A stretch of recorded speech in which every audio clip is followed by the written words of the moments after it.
अगर आप जान लेंगे कि हमारी बॉडी अंदर से कितनी गंदी है, तो आप शायद खाना भी ना खा पाएँ। अगर आपको ये लगता है कि आपने बाहर से अपनी बॉडी को क्लीन कर लिया तो आपकी बॉडी क्लीन हो गई, तो ऐसा बिल्कुल भी नहीं होता है। फ्रेंड्स, बॉडी को अंदर से क्लीन करना उतना ही ज़्यादा इंपॉर्टेंट है जितना कि हम लोग बाहर से अपनी बॉडी को क्लीन करते हैं। तो फ्रेंड्स, जान लेते हैं कि गंदगी आती कहाँ से है, किस तरीके से हमारी बॉडी पे अटैक करती है।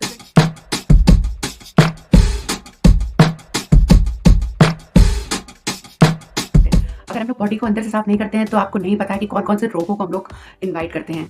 तो मैं आपको बताना चाहूँगी कि डिटॉक्सिफिकेशन कैसे किया जाता है बॉडी का। अगर आप अपनी बॉडी को डिटॉक्स करना चाहते हैं तो आप इन सभी जो मैं 5 पॉइंट्स आपके लिए लेकर के आई हूँ, इन 5 पॉइंट्स को अगर आप अपनी लाइफ में शामिल करते हैं और इन 5 पॉइंट्स को अपनी लाइफ में अगर आप अच्छे से शामिल करते हैं तो आप देखेंगे कि आपकी बॉडी बहुत अच्छे से डिटॉक्स होती है। तो फ्रेंड्स, ये हमारी कुछ गलत आदतों की वजह से ये गंदगी आ जाती है। वैसे तो हमारी बॉडी में ऑटो क्लींजिंग सिस्टम होता है। हमारी बॉडी बहुत प्रैक्टिकल होती है, बहुत ही ज़्यादा ऑटोफेजी का भी काम करती है हमारी बॉडी। तो उसमें क्या कहते हैं, ये जो बॉडी हमारी है उसमें ये टॉक्सिन्स आ जाते हैं हमारी कुछ गलत आदतों की वजह से आ जाते हैं। जैसे कि हम लोग रोड साइड में कुछ खा लेते हैं, कभी भी गलत खा लेते हैं, कुछ भी खा लेते हैं और गंदे घी का खाना खा लेते हैं, प्रोसेस्ड फूड खा लेते हैं और टाइम पे चीज़ें खा लेते हैं। और ये अधपचे जो तत्व होते हैं जो हमारे इंटेस्टाइन्स में पचते नहीं हैं और चिपके रह जाते हैं जो हमारी बॉडी में, ये हमारे कई डिजीज़ेस को इनवाइट करते हैं हमारी बॉडी में।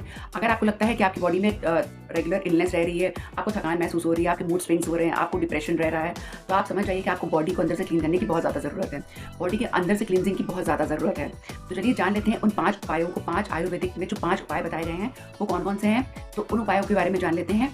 उन उपायों को कैसे करना है, चलिए इन उपायों के बारे में। तो फ्रेंड्स, पहला हमारा तरीका है कि हमें सुबह मॉर्निंग ड्रिंक में हमें लेना है lemon water. Lemon lukewarm water में लेमन स्क्वीज़ करके लेना है। लेमन स्क्वीज़ करके आप लीजिए और वो हमारा बहुत ही अच्छा डिटॉक्सिफायर है जो हमारी बॉडी को डिटॉक्सिफाई करेगा, जिसमें बहुत ही अच्छी मात्रा में विटामिन सी की हमें मात्रा मिल जाएगी और बहुत ही अच्छे से हमारी बॉडी डिटॉक्सिफाई हो जाएगी और हमारे मेटाबॉलिज्म को भी बूस्ट करेगा और बहुत ही अच्छा फैट बर्नर का भी काम करता है वो।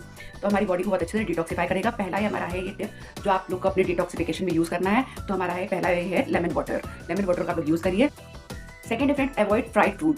फ्राइड फूड को आप अवॉइड करिए, बिल्कुल पूरी तरीके से अवॉइड करिए फ्राइड फूड को अवॉइड करिए। इसके अलावा आप लीजिए साथ में खाने में आप लीजिए ज़्यादा हरी सब्जियां लीजिए, रोटी लीजिए, जो जैसा कि मैंने आपको बताया कि मिलेट की रोटी लीजिए और आप मिलेट की रोटी लीजिए, सब्जियों की मात्रा ज़्यादा रखिए, हाई फाइबर फूड लीजिए और जिससे कि हमारे इंटेस्टाइन्स बहुत अच्छे से क्लीन होगी। जितना आप हाई फाइबर फूड लेंगे इंटेस्टाइन्स को क्लीन करने में वो हमारी बहुत अच्छे से मदद करेगी। तो इंटेस्टाइन्स को क्लीन करना है अगर आपको, तो हाई फाइबर आपको फूड लेना होगा। फाइबर की मात्रा को आप ज़्यादा से ज़्यादा अपनी डाइट में इंक्लूड करिए। तो सेकेंड हमारा हो गया फाइबर को इंक्लूड करना है हमारी अपनी डाइट में और प्रोसेस्ड फूड को अवॉइड करना है। फिर बहुत ज़रूरी कब खाना खाना चाहिए हमें, कब खाना जितना ज़रूरी है जितना कि क्या खाना ज़रूरी होता है। क्या खाना तो हम लोग देख लेते हैं कि हमें क्या खाना चाहिए, लेकिन हम लोग ये कभी ध्यान नहीं देते कि हमें कब खाना खाना चाहिए। तो ये आपका ये पॉइंट होना चाहिए कि मील टाइमिंग पे आपको बहुत ज़्यादा ध्यान देना चाहिए। मील टाइमिंग्स का अगर आप ध्यान रखते हैं तो मील टाइमिंग का अगर आपको ध्यान रखते हैं तो आपको बॉडी को एक प्रॉपर टाइम मिल जाता है हीलिंग के लिए, हीलिंग प्रोसेस के लिए, डिटॉक्सिफिकेशन के लिए पूरा टाइम मिल जाता है। तो आप करिए मील टाइमिंग का पूरा ध्यान रखिए और आप 14 आवर्स का फास्ट करिए। साथ में 14 आवर्स के अंतराल में खाना खाइए, 14 आवर्स का ब्रेक दीजिए बॉडी को, जिसको कि कहते हैं इंटरमिटेंट फास्टिंग कहते हैं। आप इंटरमिटेंट फास्टिंग भी कर सकते हैं। आप सनसेट के पहले खाना खा लीजिए और 14 आवर्स का गैप कर दीजिए बीच में, तो आपकी बॉडी को प्रॉपर टाइम मिल जाएगा अपनी बॉडी को हील करने के लिए, हीलिंग प्रोसेस के लिए, क्लिनजिंग प्रोसेस के लिए पूरा टाइम मिल जाएगा। तो आप ये हम लोग तो बहुत ज़्यादा ध्यान देते हैं कि अपनी बॉडी में क्या क्या डालना चाहिए, क्या क्या खाना चाहिए। कभी ये ध्यान नहीं देते कि हमें किस वक्त खाना चाहिए, किस वक्त खाना चाहिए भी उतना इंपॉर्टेंट है जितना कि क्या खाना चाहिए, ये इंपॉर्टेंट है। तो इस चीज़ पर भी आप उतना ही ध्यान दीजिए और आप इस चीज़ पर भी उतना ही ध्यान दीजिए कि आपको फाइबर का इंटेक बहुत ज़्यादा करना है। जैसा कि मैंने आपको बताया कि मिलेट्स की रोटी आप जरूर खाइए, जैसे बाजरा हो गया, मक्का हो गया, रागी हो गया, ज्वार हो गया, ये सारी रोटियां आप इंक्लूड करिए। हेल्दी फाइबर के साथ हेल्दी जो लीफी वेजिटेबल्स होती हैं उनके साथ ये सारी आप रोटियां खाइए और फिर देखिए आपकी इंटेस्टाइन्स कैसे क्लीन होती हैं। तो ये हमारा हो गया पॉइंट। अब नेक्स्ट पॉइंट पे हम चलते हैं। नेक्स्ट पॉइंट पे चलते हैं। रेगुलर एक्सरसाइज हमें जरूर करनी चाहिए। रेगुलर एक्सरसाइज करने से देखिए हमारा ब्लड सर्कुलेशन भी बहुत ज़्यादा इंप्रूव होता है। ब्लड सर्कुलेशन इंप्रूव होता है, हमारी बॉडी से स्वेटिंग होती है, तो हमारी बॉडी से अननेसेसरी जो हमारी बॉडी को जरूरत होती है टॉक्सिन्स रिमूव होते हैं, हमारा मेटाबॉलिज्म बहुत हाई होता है। तो हमें रेगुलर एक्सरसाइज जरूर करनी चाहिए। आप उसमें कुछ भी कर सकते हैं, आप स्विमिंग कर सकते हैं, जॉगिंग कर सकते हैं, योगा कर सकते हैं, जुम्बा कर सकते हैं, जो आपको सूट करे वो आप रेगुलर एक्सरसाइज कर सकते हैं।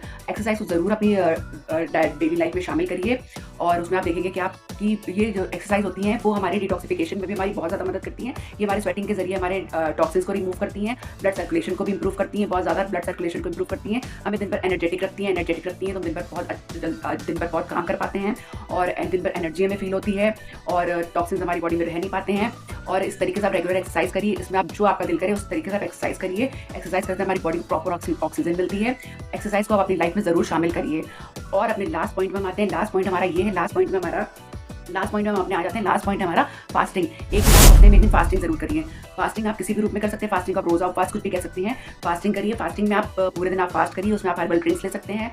कोई भी आप या तो सिर्फ आप पानी का फास्ट कर सकते हैं, या तो सिर्फ आप जूसेस का फास्ट कर सकते हैं। एक दिन आप अपनी बॉडी को फास्ट के मोड पे रखिए, ताकि आपकी बॉडी को, जो हमेशा वो काम करती रहती है, बॉडी को भी पूरा राइट है एक दिन का रेस्ट लेने का। तो इसीलिए व्रत उपवास बनाए गए हैं। लेकिन लोग व्रत उपवास में भी इतना खाते हैं कि उनको मतलब बॉडी को बिल्कुल भी मौका नहीं मिलता है हीलिंग के लिए, हीलिंग प्रोसेस के लिए। इसलिए हो सके तो हफ्ते में एक दिन फास्ट जरूर करिए।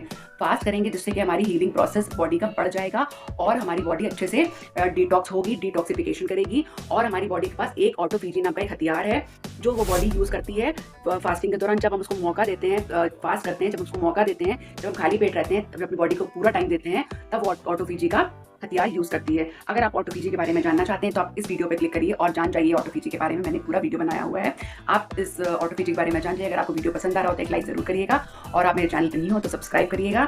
और मिलती हूँ इसी तरीके के इन्फॉर्मेटिव वीडियोज़ के साथ नेक्स्ट दोबारा से आपसे। तब तक के लिए बने रहिए मेरे चैनल पे, stay tuned to my channel. मिलती हूँ नेक्स्ट वीडियो में। Till then bye bye.